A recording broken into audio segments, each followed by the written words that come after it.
Hey everyone, welcome back to Daily Downshift. My name is Orest. Sticking true to our promise, we will be continuing these update videos, and today is one of those days. I have a slew of information for you regarding fresh C8 news.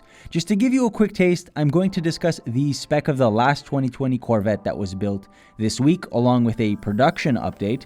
Then I will talk about a strange surprise that a C8 owner got when he took delivery. And finally, the latest story of a gentleman out in Texas who traded in his C8 for something a little bit less interesting. So let's dive in, shall we? The final build of 2020 is a Corvette C8 convertible in Sebring orange. Not too surprising, seeing as how this color was the fourth most popular option for all 2020 models across the board.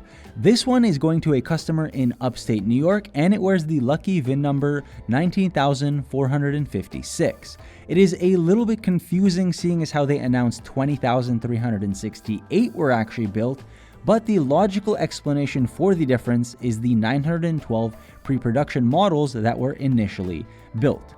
And with this closing number, that means that Chevrolet produced just a bit over half of the production amount as the first year's C7s. And I give them kudos because it's nice to see that their priority was to get this one in the hands of a customer instead of just retaining it for the purpose of charity or keeping it for the museum or something.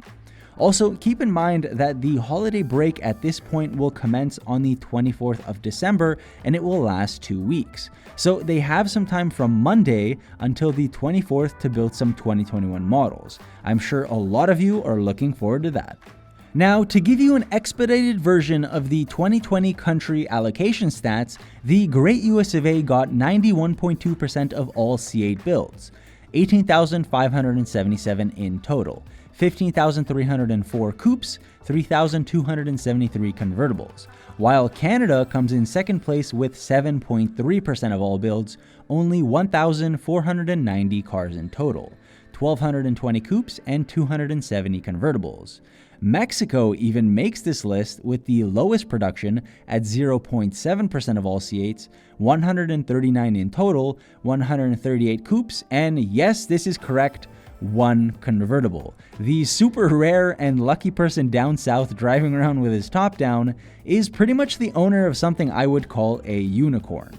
Finally, the Middle East actually got 0.8% of all builds, 162 in total, 125 coupes, and 37 convertibles. I actually have two very good friends who reside there, and they're telling me that they are seeing a bunch of them, which means that they're definitely being driven, and whether you agree or disagree with them not being reserved entirely for the US market in the first production year, that is, I love to hear that these Corvettes are not only being driven, but it's also halfway across the world, which is so cool. With all that information thrown at you, I think it begs the question, what does next year's allocation numbers look like? I have a feeling more are going to go outside of the United States, and I know that some will finally start going to Australia and Japan. And let's be honest, Canada is still hungry for these cars, so those numbers definitely won't be going down anytime soon. So to transition into a different story, if you have missed this interesting bit of news, you will surely enjoy it and end up scratching your head. A customer had a very interesting experience with his new torch red C8. It turns out that it arrived with mismatched boomerangs. And what I mean by that is they were two-tone. He ordered them to be body colored, but only the bottom part was paint matched and the door piece was actually painted in carbon flash metallic. So it does look a little bit strange, but to be completely honest, I'd probably take it as is, drive it around, and tell people it's a special one-of-one edition, because technically that would be true.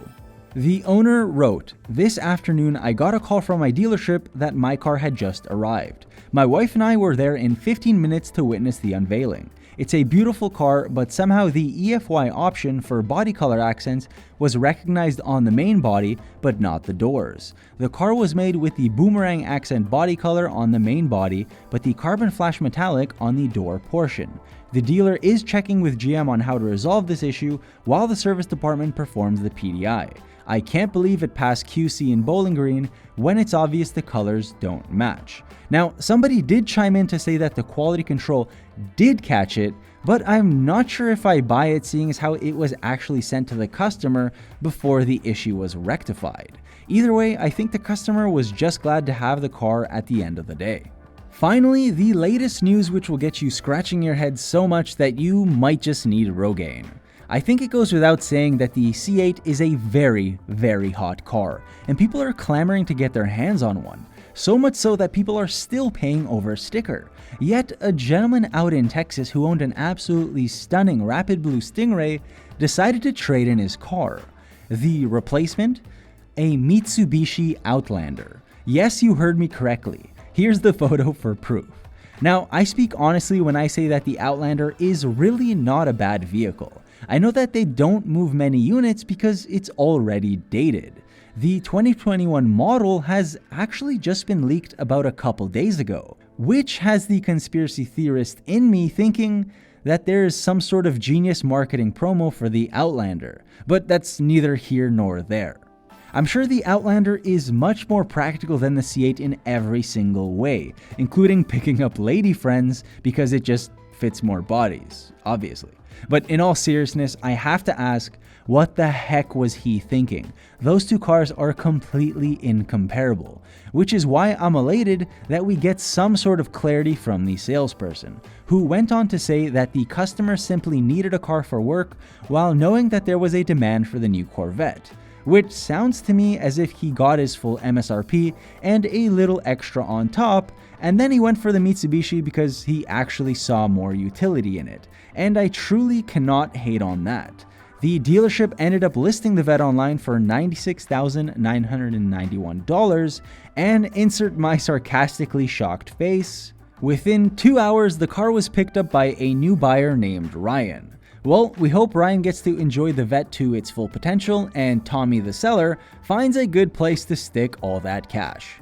So that is it for my quick what happened this week C8 update. I actually don't think that we've done any of these news compilations in the past yet, so if you found some entertainment and informative value in it, then definitely let me know in the comments below, and I will continue making these.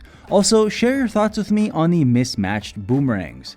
Would you have just taken delivery and left the car as is, or would you revert it back to what you originally wanted? Like I said, I would have just left it one-on-one and kept it completely unique. So there was quite a lot of information here today, and I hope it wasn't too overwhelming for you.